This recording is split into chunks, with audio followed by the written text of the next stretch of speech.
മൂന്നാമത്തെ ബലാത്സംഗ കേസിൽ റിമാൻഡിൽ കഴിയുന്ന രാഹുൽ മാങ്കൂട്ടത്തിൽ എംഎൽഎയുടെ ജാമ്യാപേക്ഷ ഇന്ന് പത്തനംതിട്ട ജില്ലാ സെഷൻസ് കോടതി പരിഗണിക്കും. രാഹുൽ മാങ്കൂട്ടത്തലിന് പരസ്യമായി പിന്തുണ പ്രഖ്യാപിച്ച പത്തനംതിട്ട ജില്ലാ പഞ്ചായത്ത് അംഗം ശ്രീനാദേവി കുഞ്ഞമ്മ ഇന്ന് DCCക്ക് വിശദീകരണം നൽകും.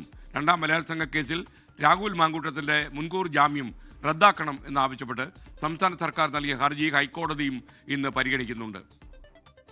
പത്തനംതിട്ടയിൽ നിന്ന് ഷിജോ കുര്യൻ നമുക്കൊപ്പം ചേരും. ഷിജോ കുര്യൻ, ശ്രീനാദേവി കുഞ്ഞമ്മ എന്താണ് പറഞ്ഞതെന്ന വിശദീകരണം കൂടി നൽകും. അതുപോലെ ഹൈക്കോടതിയിൽ സംസ്ഥാന സർക്കാർ ഹർജി നൽകുന്നതിൻ്റെ വിശദാംശങ്ങളുമായി കൊച്ചിയിൽ നിന്ന് ആൻമരിയ സണ്ണി കൂടി ചേരും. ആദ്യം ഷിജോ കുര്യനിലേക്ക്. ഷിജോ കുര്യൻ, ഈ ശ്രീനാദേവി കുഞ്ഞമ്മ രാഹുൽ മാങ്കൂട്ടത്തിനുള്ള വ്യക്തിപരമായ സൗഹൃദം കൊണ്ട് ഇത്തരമൊരു സംഭവം നടത്തിയതാണോ? എന്താണ് ഇപ്പോഴവരുടെ ഒരു നിലപാട്? DCCക്ക് അവർ വിശദീകരണം നൽകുമ്പോൾ അവരുടെ മനസ്സ് മാറിയോ, നിലപാടുകൾ മാറ്റിയോ?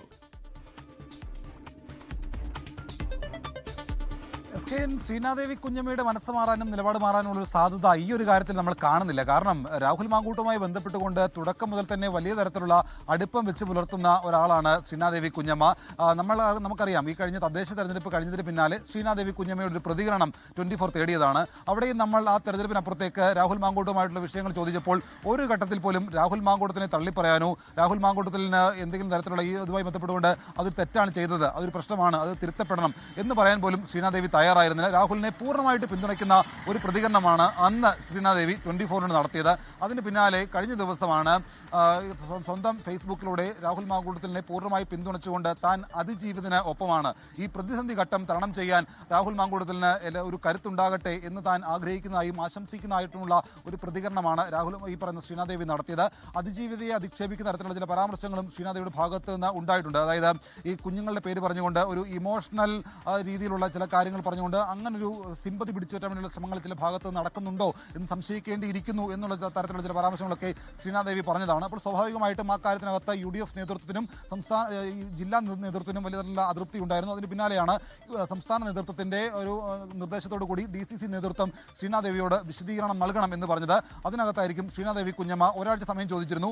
ഇന്നിപ്പോൾ DCCക്ക് ശ്രീനാദേവി കുഞ്ഞമ്മ രാഹുൽ മാങ്കൂട്ടത്തിലെ പിന്തുണച്ചതിന്റെ സാഹചര്യവും അതെന്ത് പശ്ചാത്തലത്തിലാണ് ചെയ്തത് എന്നുള്ള കാര്യങ്ങൾ പറയുമെന്നാണ് നമുക്ക് ലഭിക്കുന്ന വിവരം. ഇന്ന് തന്നെ ശ്രീനാദേവി കുഞ്ഞമ്മ വിശദീകരണം DCC നേതൃത്വത്തിന് നൽകുകയും ചെയ്തേക്കും. എന്തായാലും രാഹുൽ മാങ്കൂട്ടത്തിന്റെ ജാമ്യാപേക്ഷയിൽ ഇന്നിപ്പോൾ പത്തനംതിട്ട ജില്ലാ സെഷൻസ് കോടതി ജാമ്യ ഹർജി പരിഗണിക്കും.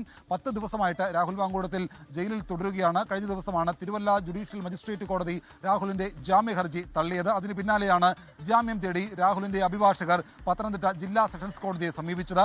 ഇതിനകത്ത് ഇന്നലെ ജാമ്യ ഹർജി സമർപ്പിക്കുന്നു. ഇന്നിപ്പോൾ കോടതി പരിഗണിക്കും. അതിനുശേഷം പോലീസിന്റെ ഇതുവരെയുള്ള അന്വേഷണത്തിന്റെ റിപ്പോർട്ട് കൂടി കോടതിയുടെ പരിഗണനയ്ക്ക് വന്നതിന് ശേഷമായിരിക്കും ഇതിനകത്ത് മറ്റ് നടപടികളിലേക്ക് കോടതി കടക്കുക. Okay, thank you Shijo Kurian. ഇനി നമ്മൾ കൊച്ചിയിലേക്ക് ആൻമരിയ സണ്ണി നമുക്കൊപ്പം ചേരുകയാണ്. ഇത് രണ്ടാമത്തെ ബലാത്സംഗ കേസിൽ ഇദ്ദേഹത്തിന് കൊടുത്ത മുൻകൂർ ജാമ്യം റദ്ദ് ചെയ്യണം എന്നാവശ്യപ്പെട്ട് സർക്കാരിൻ്റെ ഹർജി ഹൈക്കോടതിയിൽ വരുന്നു. ആൻമരിയ, എന്തൊക്കെ നീക്കങ്ങളാണ് സർക്കാർ ഈ കാര്യത്തിൽ നടത്തുന്നത്? Good morning.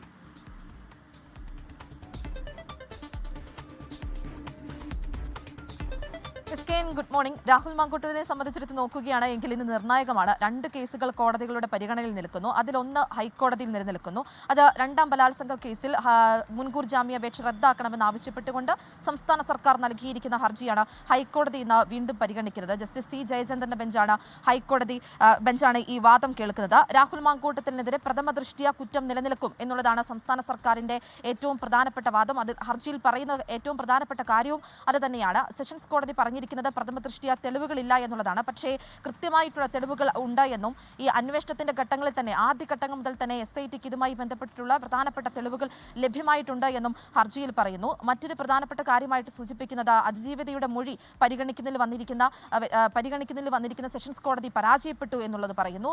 കൃത്യമായിട്ടുള്ള മൊഴി അതിനകത്ത് സെഷൻസ് കോടതി നോക്കിയിട്ടില്ല എന്ന് പറയുന്നു. മനസ്സർപ്പിക്കാതെയാണ് സെഷൻസ് കോടതി രാഹുൽ മാങ്കൂട്ടത്തിന് ജാമ്യം നൽകിയിരിക്കുന്നത്. അതിക്രൂരമായിട്ടുള്ള ബലാത്സംഗമാണ് അല്ലെങ്കിൽ അതിക്രൂരമായിട്ടുള്ള കുറ്റകൃത്യമാണ് രാഹുൽ മാങ്കൂട്ടത്തിൽ ചെയ്തിരിക്കുന്നത്.